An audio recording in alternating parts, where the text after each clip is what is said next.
You're watching the station covering all of the DMV. This is DC News Now. And thank you for joining us for DC News Now at 4. I'm Mark Hall. And I'm Tosin Fakile. We are in a severe thunderstorm watch until 7 p.m. for parts of our region. You can see what's happening behind us right here on radar. All right, let's head outside. A live look at the National Cathedral. Those strong storms and flood risks in the region tonight, Tosin. Yeah, we're going to send things over to meteorologist Damon Matson. Damon, what are we seeing right now? Well, we're just seeing those scattered storms that are continuing to work on through. Things were pretty active, especially early this afternoon across parts of Montgomery, Howard, Prince George's counties. But now our focus is shifting a little bit to a cluster of storms that is sitting right over the district at this point. This storm is not severe warned, but it could be within the next little while here as it continues to try to intensify. All this red, yellow, and orange, some very heavy rain that is coming down right through the heart of the district, down into parts of Fairfax County along the Beltway and I-395, stretching from Bladensburg there down to Beverly Hills and Braddock and Alexandria. Even seeing some of this steadier rainfall. Chief Meteorologist Janessa Webb driving the radar, circling these spots where the heaviest rain is, and we are noticing along the southern edge of that cluster of storms, there's a bit of an outflow coming off of that, and it's sparking up additional thunderstorms down toward Bailey's Crossroads, through parts of Fairfax County there toward Franconia,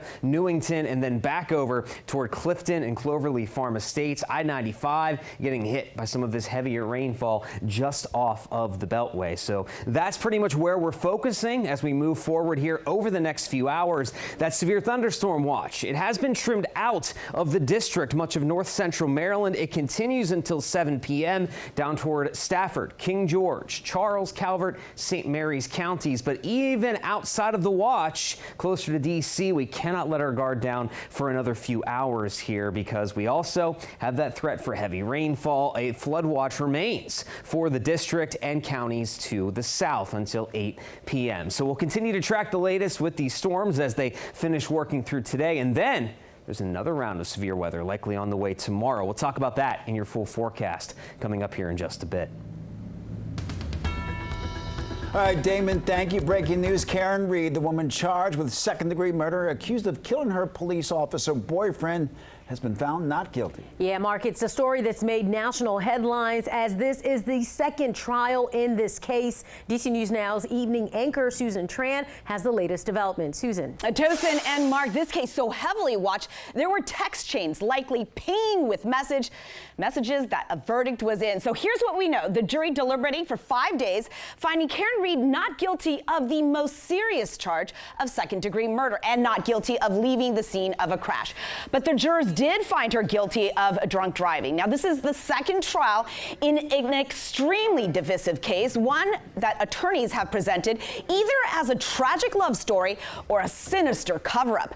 During a winter storm in January 2022 with blizzard-like conditions, investigators say Reed drove into her boyfriend, Boston police officer John O'Keefe, and says that she left him to die there in the snow outside of a house party where other local police and federal agents were closing out a long night of drinking. Now, prosecutors described the 45-year-old as this scorned lover who chose to leave O'Keefe injured and dying there in the freezing cold. While her defense team says that there was no evidence that he was even hit by a car. Instead, they insist this was a whole police conspiracy to protect their own. And they say O'Keefe was actually bitten and beaten by a dog, then left outside of that home. Now, the first Karen Reed trial last summer, it ended in a mistrial due to a hung jury.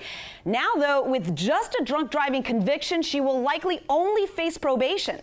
Live in the newsroom, Susan Tran, DC News Now. All right, Susan, thank you. And take a look at a metro meltdown today. Packed platforms along the Red Line as train signal issues caused major delays in Northwest. Those commuters finally heading home after a rocky ride this morning. You can imagine just how all over the place this was. We find DC News Now's Randy Bass in Van Ness with more from some of those frustrated passengers this afternoon. Randy, what can you tell us? Yes, those riders we talked to described that commute as hellish, in some cases doubling and even tripling their normal commute times. This was one of the worst, but but it has never been quite this bad. Longtime Metro commuter Frida Areno says it took multiple trains, a bus, and almost 3 hours to get from Grosvenor Strathmore to Foggy Bottom this morning while navigating through packed platforms. It took me about an hour and a half to get to Friendship Heights, where I was off-boarded my first train, got back on a train, was told, hey, wait for the next train, got back onto a train, was then off-boarded again at Van Ness. Didn't get to Van Ness until I think 10 o'clock. At that point, I exited the train, said, I'm going overground. And that came with its own problems. Tried to get a cab, get an Uber. It was about $65, so I said, no way. Found a bus, and that was packed. Other commuters reporting 2-hour trips from Fort Totten to Clarendon, and many commuters reporting issues with cell phone signal and internet access while stuck on trains. Not able to see updates from Metro and WMATA General Manager Randy Clark, who said on X, Red Line service this morning has been way short of what we want to deliver and what our customers deserve. We apologize and will continue to improve. Seems to be a very uncommon signal to train system issue impacting train movement around Woodley Station. Team is fully engaged to fix the issue. Now, any potential issues for commuters into the evening hours have yet to be fully realized. At this point, still early on in the afternoon and the evening, it's also not clear at this point if Metro plans to issue refunds to all customers affected by this morning's issues. In Van Ness, I'm Randy Bass, DC News Now. Randy, thank you for that report. A former member of the U.S. Coast Guard, Peter Stinson, in court today. He's charged with making threats against President Donald Trump on social media. Documents say Stinson operated several social media accounts and allegedly began calling for the assassination of the president in 2020. He used X and Blue Sky accounts. Court documents say his accounts on Instagram and Reddit encouraged violence against the president. Well, the Virginia Democratic primaries brought big wins for two candidates hoping to flip statewide seats this fall. Yeah, the two major races for the Democrats in yesterday's election, Lieutenant Governor and Attorney General. Now, in the Lieutenant Governor race, State Senator Ghazala Hashimi is declaring victory. She leads by nearly 1% over LeVar Stoney and Aaron Rouse. This is in the Virginia Lieutenant Governor race. LeVar Stoney conceding earlier today to Hashimi. We talked to Hashimi today. Our Tyler Englander will have more in the next hour. Well, international soccer in the district tonight kicks off the first of 3 Club World Cup games being hosted at Audi Field. And local businesses are hoping to cash in on the excitement. DC News Now's Daniel Hamburg is live in Southwest. Daniel, a lot happening tonight. Hopefully the weather holds up. And Mark and Tosin, it's not looking so good right now, but hopefully this will clear by the time these games start. We're talking about soccer teams from Abu Dhabi and Turin, Italy, playing here behind me at Audi Field, and there's also a Nationals game tonight, so tens of thousands of people are expected in the area. Now, over on Half Street by Nats Park, it was a buzz this afternoon.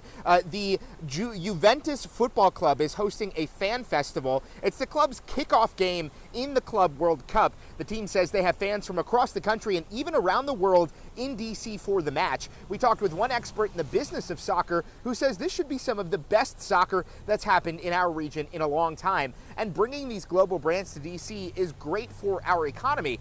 Tom's Watch Bar operating partner Nathan Runk says partnering with Juventus and having these teams in town is great for business. Any kind of promotions we can bring in, any kind of new customer base from outside of the Navy Yard is fantastic for us. New people that haven't been down here before, that don't know what DC sports is about or what DC venues are about. And so tonight's match starts at 9 p.m. here at Audi Field. There are also Club World Cup matches on Sunday and this upcoming Thursday. There are many bars across the district that are now able to stay open 24 hours and serve alcohol until 4 a.m. for these 3 dates so people can enjoy these World Cup matches. We're live in Southwest. Daniel Hamburg, DC News Now.